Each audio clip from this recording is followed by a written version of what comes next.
اور کلام مقدس ہی ہمیں یہ تعلیم دیتا ہے کہ دنیا میں کوئی ایسا شخص نہیں جس کو خدا کا برا قرار دیا گیا ہو، جس کو خدا کا برا ہونے کا لقب دیا گیا ہو، سوائے خداوند یسوع مسیح کے ہمارے پاس کوئی ایسی شخصیت، کوئی ایسی ذات موجود نہیں جس کو ہم خدا کا برا کہہ سکیں۔ اور سب سے ہی خوبصورت بات، یہ کسی انسان کی طرف سے نہیں ہے، بلکہ یہ خاص پیغمبر حضرت یحییٰ، جن کو ہم بپتسمہ دینے والا یا استباغی بھی کہتے ہیں، انہوں نے جب آپ کو دیکھا تو آپ کو انہوں نے کہا خدا کا برا جو دنیا کا گناہ اٹھا لیا جاتا ہے۔ اور غور طلب بات انہوں نے اس لیے نہیں کہی کہ وہ خود کہہ رہے تھے، بلکہ ان کے کہنے کا مقصد تھا، دیکھو خدا کا برا جو دنیا کے گناہ اٹھا لیا جاتا ہے۔ سننے والے، دیکھنے والے کے لیے حضرت یحییٰ استباغی کے لیے یہ وہ دلیل دے رہے تھے کہ یہ وہ برا ہے جس کا انتظار ہم پرانے عہد نامے میں کر رہے تھے۔ یہ وہ خاص اور خصوصی برا ہے جو فسح آپ نے حضرت موسیٰ کے دور میں دیکھی اور آج اس کی یادگاری مناتے ہیں۔ یہ وہ فسح کا حقیقی برا ہے۔ اس لیے آج کا مضمون جو ہے وہ ہم اسے کہتے ہیں خداوند یسوع مسیح فسح کی عید پر قربانی کا برا۔ جی ہاں، خداوند یسوع مسیح قربانی کا وہ برا ہے جو فسح پر قربان ہوا، اور حقیقی طور پر خداوند یسوع مسیح فسح پر قربان ہوئے۔ اور یہی دلیل ہے اور یہی ہماری کمنٹری کا بیک گراؤنڈ ہے کہ حضرت یحییٰ بتاتے ہیں دیکھو خدا کا برا۔ یہ وہ لوگ ہیں جن کو وہ بتاتے ہیں کہ دیکھو، کن کو؟ جو ہر روز ہیکل میں برا قربان ہوتے ہوئے دیکھتے تھے۔ وہ مسیح یسوع کو خدا کا برا کہتے ہیں کہ وہ تمام تر قربانیوں سے اتم قربانی ہے، وہ تمام تر قربانیوں سے بہترین قربانی ہے۔ وہ یہ بتا رہے تھے کہ اگر تم ہیکل میں قربانی نہیں دیتے تو تمہارا کیا حال ہوگا، تمہارے گناہ معاف نہیں ہوں گے۔ لیکن دوسرے طرف وہ کہہ رہے تھے کہ اگر اس برے کی قربانی کو تم قبول نہیں کرو گے تو تم یقیناً طور پر خدا کے پاس، اس کی جنت میں، اس کے باغ میں، اس کی حضوری میں، اس کے آرام میں داخل نہیں ہو سکتے۔ جناب من، آج کا جو ہمارا عنوان ہے وہ میں نے آپ کے سامنے پیش کر دیا، خداوند یسوع مسیح فسح کی عید پر قربانی کا برا۔ اس کا حوالہ ہمارے پاس مرکز 14 باب اور اس کی 12 سے 26 آیات کو ہم پڑھیں گے اور اس میں سے ہم تفسیر کریں گے۔ امید ہے آپ کو تصویر جو ہے وہ آ گئی نظر کہ مسیح یسوع کون ہے، وہ قربانی کا برا ہے۔ اور آئیں ہم پڑھیں گے خداوند کے کلام میں سے 12ویں آیت۔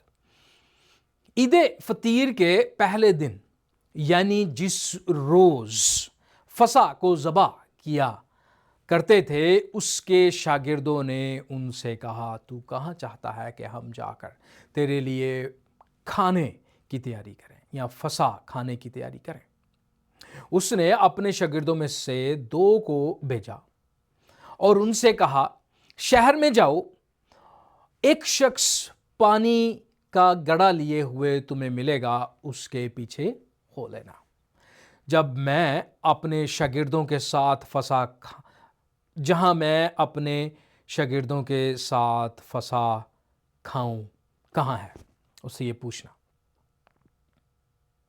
15ویں آیت، وہ آپ تم کو ایک بڑا بالا خانہ آراستہ اور تیار دکھائے گا، وہیں ہمارے لیے تیاری کرنا۔ 16ویں آیت، پس شاگرد چلے گئے اور شہر میں آ کر جیسا اس نے ان سے کہا تھا ویسا ہی پایا اور فسح کو تیار کیا۔ 17ویں آیت، جب شام ہوئی تو وہ ان 12 کے ساتھ آیا، اور جب وہ بیٹھے کھا رہے تھے تو یسوع نے کہا، میں تم سے سچ کہتا ہوں کہ تم میں سے ایک جو میرے ساتھ کھاتا ہے مجھے پکڑوائے گا۔ وہ دلگیر ہوئے اور ایک ایک کر کے اس سے کہنے لگے، کیا میں ہوں؟ اس نے ان سے کہا، وہ 12 میں سے ایک ہے جو میرے ساتھ طباق میں ہاتھ ڈالتا ہے۔ خداوند یسوع مسیح فرماتے ہیں، کیونکہ ابن آدم تو جیسا اس کے حق میں لکھا ہے جاتا ہی ہے، لیکن اس آدمی پر افسوس جس کے وسیلہ سے ابن آدم پکڑوایا جاتا ہے۔ اگر وہ آدمی پیدا نہ ہوتا تو اس کے لیے اچھا ہوتا۔ 22ویں آیت، آخری حصہ، وہ کھا ہی رہے تھے کہ اس نے روٹی لی اور برکت دے کر توڑی اور ان کو دی اور کہا، لو یہ میرا بدن ہے۔ 23ویں آیت، پھر اس نے پیالہ لے کر شکر کیا اور ان کو دیا اور ان سبوں نے اس میں سے پیا، اور اس نے ان سے کہا، یہ میرا وہ عہد کا خون ہے جو بہتوں کے لیے بہایا جاتا ہے۔ میں تم سے سچ کہتا ہوں کہ انگور کا شیرہ پھر کبھی نہ پیوں گا اس دن تک کہ خدا کی بادشاہی میں نیا نہ ہوں۔ 26ویں آیت، پھر گیت گا کر باہر زیتون کے پہاڑ پر گئے۔ خداوند کے کلام کے پڑھے جانے کے وسیلہ سے خداوند ہمیں برکت دے اور ہمیں اس کو سمجھنے کی توفیق عطا فرمائے۔ حوالہ جو ہے وہ نہایت اہم ہے، اور اس کی اہمیت اور زیادہ بڑھ جائے گی جب آپ اس کے سیاق و سباق کو سمجھیں گے یا سمجھنے کی کوشش کریں گے۔ مرکز کی انجیل شروع ہوتی ہے اور وہ بتاتی ہے کہ یسوع مسیح خدا کا بیٹا ہے۔ اس کے پیچھے خصوصی طور پر روم میں موجود کلیسیا کے لیے انتباہ تھی کہ یسوع مسیح کے علاوہ کسی دوسرے کو خدا کا بیٹا ہم نہیں مان سکتے، اور وہ کیا تھی کہ کیسر اگستس روم کا جو شہنشاہ تھا وہ اپنے آپ کو خدا کا بیٹا مانتا تھا، لیکن چونکہ کلام مقدس ان کو بھیجا گیا تاکہ وہ اس بات کا چناؤ کر سکیں کہ مسیح یسوع کون ہے ان کے لیے اور شہنشاہ روم کون ہے، اس میں سے ایک کو ان کو چننا تھا۔ اور یہ حوالہ بھی دراصل اسی بات کی طرف ہمیں سکھاتا ہے کہ مسیح یسوع یا ہم انسانوں کے الفاظ کو چنیں، جو انسانوں کی باتوں کو، انسانوں کے خیالوں کو، انسانی عقائد کو چنتا ہے، اس کو مسیح یسوع مرکز باب 8 میں بڑے واشگاف الفاظ میں فرماتے ہیں کہ وہ شخص دراصل شیطان ہے۔ اگر آپ سکرین پر دیکھیں متی 16 باب اور اس کی 21 آیت اور مرکز 8 باب اور اس کی 31 آیت یہی ہمیں بتاتی ہے کہ یسوع مسیح اپنے شاگردوں کو بتاتے ہیں کہ وہ یروشلم جا رہے ہیں، اور یروشلم میں جب وہ جائیں گے تو کیا ہوگا؟ وہ بزرگوں اور سردار کاہنوں اور فقیہوں کی طرف سے بہت دکھ اٹھائے اور کیا جائے اور تیسرے دن جی اٹھے۔ یہاں پر لفظ جو ہے وہ مسیح یسوع استعمال کرتے ہیں ضرور ہے کہ یروشلم کو جائے اور بزرگوں اور سردار کاہنوں اور فقیوں کی طرف سے دکھ اٹھائے اور قتل کیا جائے۔ جی، یہ بات جب خداوند یسوع مسیح نے کی تو پترس فوری طور پر کہتا ہے کہ خداوند خدا نہ کرے کہ تجھ پر ایسا وقت آئے یا ایسا تیرے ساتھ ہو۔ تو خداوند یسوع مسیح سے کہتے ہیں کہ اے شیطان مجھ سے دور ہو۔ وجہ مسیح یسوع بتاتے ہیں کیونکہ تو خدا کی باتوں کی نسبت انسانوں کی باتوں کا لحاظ رکھتا ہے۔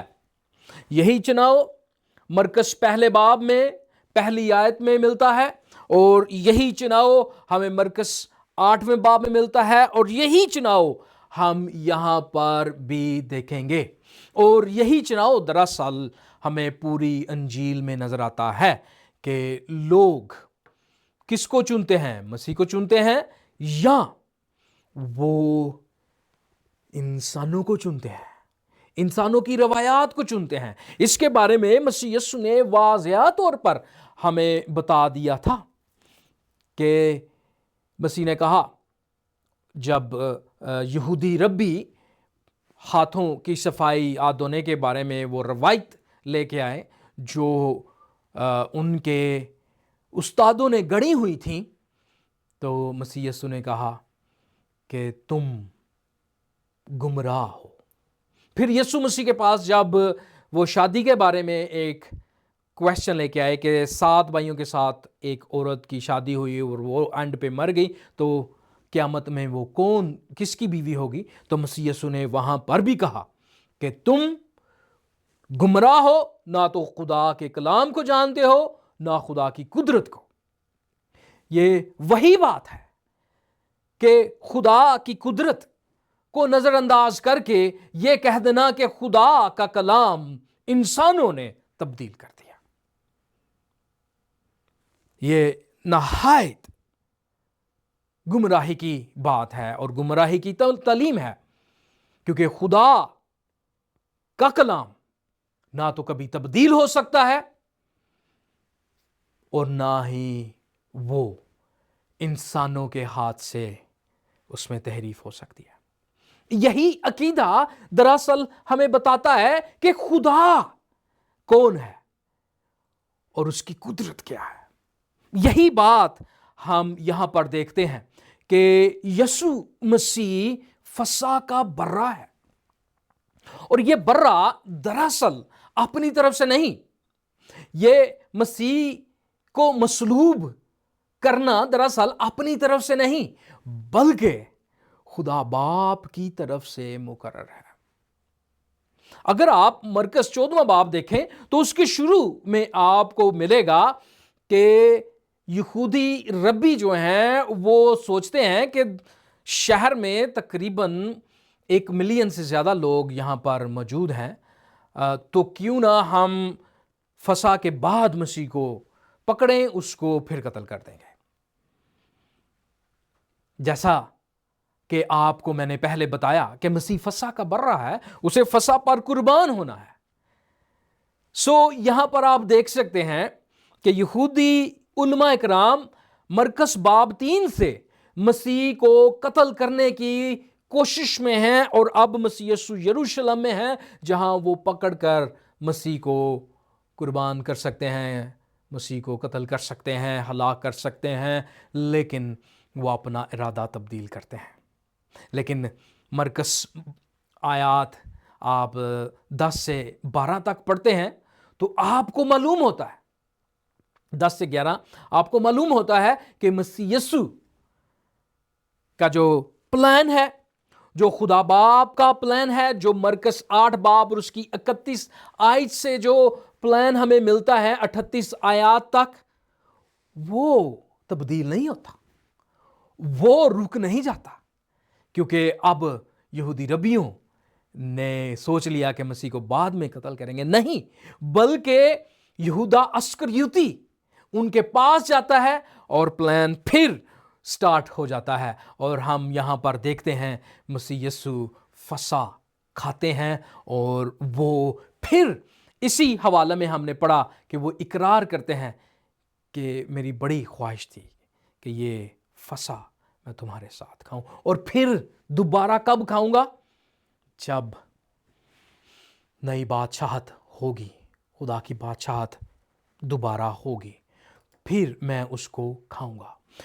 جناب اعلیٰ، گزارش یہ ہے کہ یہ حوالہ ایک ایسا قیمتی حصہ ہے جو خدا کا، خصوصی طور پر خدا کا کام ہوتے ہوئے آپ دیکھتے ہیں، اور کیسے آپ دیکھتے ہیں کہ جو لوگ خدا کے کلام میں، اس کے کام میں، اس کے منصوبے میں رکاوٹ ڈالتے ہیں، وہ کیسے ان کو پھر ان کی کوششوں کو دوبارہ شروع کرتا ہے۔ اور پھر آپ اس میں ایک اہم ترین بات دیکھیں گے کہ لوگ ملوث ہیں، یہاں پر انسان موجود ہیں، اور وہ اس کا کام کر رہے ہیں۔ ان کو نہیں معلوم کہ وہ خدا کے ہاتھ میں ہے، اس کے کنٹرول میں ہے۔ ان کو نہیں معلوم کہ یسوع مسیح کے کنٹرول میں ہے یہ سب کچھ، لیکن وہ اپنی طرف سے اپنا کام کر رہے ہیں، لیکن دراصل وہ خدا کا کام کر رہے ہیں۔ یہ سیاق و سباق آپ کو بتانے کا مقصد یہ تھا کہ آپ اس بات کو سمجھیں کہ نجات کا پلان خدا کی طرف سے تھا، نہ کہ مسیح کو یہ چند نہتے یہودیوں نے پکڑ کر مصلوب کر دیا۔ نہ تو یہودی مسیح کو مصلوب کر سکتے تھے، اور نہ ہی ان کے پاس آج بھی کوئی طاقت ہے۔ مسیح یسوع خود فرماتے ہیں کہ باپ مجھ سے محبت اس لیے کرتا ہے کہ میں اپنی جان دیتا ہوں اور اسے پھر لے لیتا ہوں۔ مسیح یسوع مصلوب اس لیے ہوئے کہ یسایہ 53 باب اور کلام مقدس پرانے عہد نامے میں نبیوں کی پیشن گوئیوں کے مطابق ہے۔ جناب، آپ سے گزارش ہے، جب بھی آپ مسیح کی مصلوبیت کے بارے میں بات کرتے ہیں تو انسانوں کے بنائے ہوئے عقیدوں کی طرف نہ جائیں، بلکہ کلام مقدس سے سوال کریں، کلام مقدس میں سے تلاش کریں، اور آپ کو جواب ملے گا۔ آئیں ہم اپنے پہلے جو ہے وہ پوائنٹ کی طرف چلیں گے، اور پوائنٹ ہے فسح کی تیاری۔ دوسرا نقطہ ہوگا فسح کی میز پر غردار کا انکشاف، اور تیسرا پوائنٹ ہوگا فسح پر نئے عہد کی شروعات۔ میں نے اس کو مختصراً بھی کرنے کی کوشش کی اور کہا ایک آدمی، آپ 12ویں آیت سے 16ویں آیت میں ایک آدمی کے بارے میں بھی سیکھیں گے۔ اس میں آپ کون سے آدمی ہیں، یہ سوال آپ پر ہوگا۔ پھر دوسرا غردار، ایک غردار ہے، آپ مسیح میں کون ہے، ایماندار یا غردار؟ اور پھر تیسری بات ایک کفارہ ہے، کیا آپ اس کفارے کو رد کرتے ہیں یا قبول کرتے ہیں؟ یہ آپ پر انحصار ہے۔ آئیں ہم خداوند کے کلام کی طرف بڑھیں گے اور 12ویں آیت سے لے کر 14ویں آیت تک کو پڑھیں گے اور اس میں سے سیکھیں گے۔ کلام مقدس میں لکھا ہے، عید فطر کے پہلے دن یعنی جس روز فسح کو ذبح کیا کرتے تھے، اس کے شاگردوں نے اس سے کہا، تو کہاں چاہتا ہے کہ ہم جا کر تیرے لیے فسح کھانے کی تیاری کریں؟ 13ویں آیت، اور اس نے اپنے شاگردوں میں سے 2 کو بھیجا اور اس سے کہا، شہر میں جاؤ، ایک شخص پانی کا گڑھا لیے ہوئے تمہیں ملے گا، اس کے پیچھے ہو لینا۔ یہ کیا ہے؟ ایک شخص ہے، اور جہاں وہ داخل ہو اس گھر کے مالک سے کہنا، استاد کہتا ہے میرا مہمان خانہ جہاں میں اپنے شاگردوں کے ساتھ فسح کھاؤں گا کہاں ہے؟ اور وہ آپ تم کو ایک بڑا بالا خانہ راستہ اور تیار دکھائے گا، وہیں ہمارے لیے تیاری کرنا۔ 16ویں آیت، پس شاگرد چلے گئے اور شہر میں آ کر جیسا اس نے اس سے کہا تھا ویسا ہی پایا اور فسح کو تیار کیا۔ اب آپ میں سے چاند سوال کریں گے کہ فسح کیا ہے؟ فسح کس کو کہتے ہیں اور اس کی کیا تاریخ ہے؟ ہم اس کے بارے میں پہلے سیکھیں گے کہ فسح کیا ہے، اور پھر ہم دوسرا پوائنٹ اس میں سے سیکھیں گے کہ فسح میں الہی ہاتھ، اور ہم کویسچن کریں گے اس شخص کے بارے میں، وہ شخص جو خداوند یسوع مسیح کے کلام کو بغیر اسے دیکھے، بغیر اسے ہمیں نہیں معلوم کہ وہ مسیح سے ملا نہیں ملا، لیکن وہ مسیح کے لیے جب لوگ اس کے دشمن ہیں، جب اس کو پتا ہے کہ ہم اس کے مذہبی رہنما مسیح کے دشمن ہیں، وہ مسیح کو پناہ دیتا ہے، مسیح کو قبول کرتا ہے، اور وہاں مسیح فسح کھاتے ہیں۔ یہ دو اہم باتیں ہم دیکھیں گے۔ پہلی بات، اگر آپ فسح کی تاریخ کے بارے میں پڑھتے ہیں تو ہم کلام مقدس میں سے فسح کی تاریخ کے بارے میں خروج کی کتاب ہے، اس کا 12واں باب ہے، اور اس کی 21 سے 26 آیات، یہ 5 آیات ہم پڑھیں گے اور اس میں سے سیکھیں گے کہ فسح کیا تھی۔ کلام مقدس میں لکھا ہے 21ویں آیت، تب موسیٰ نے اسرائیل کے سب بزرگوں کو بلوا کر ان کو کہا کہ اپنے اپنے خاندان کے مطابق ایک ایک برا نکال رکھو، اور یہ فسح کا برا ذبح کرنا۔ مسیح یسوع خدا کا برا ہے، فسح کا برا ہے، اور ہم نے سیکھا یہ حضرت یحییٰ ان کو فسح کا برا کہتے ہیں۔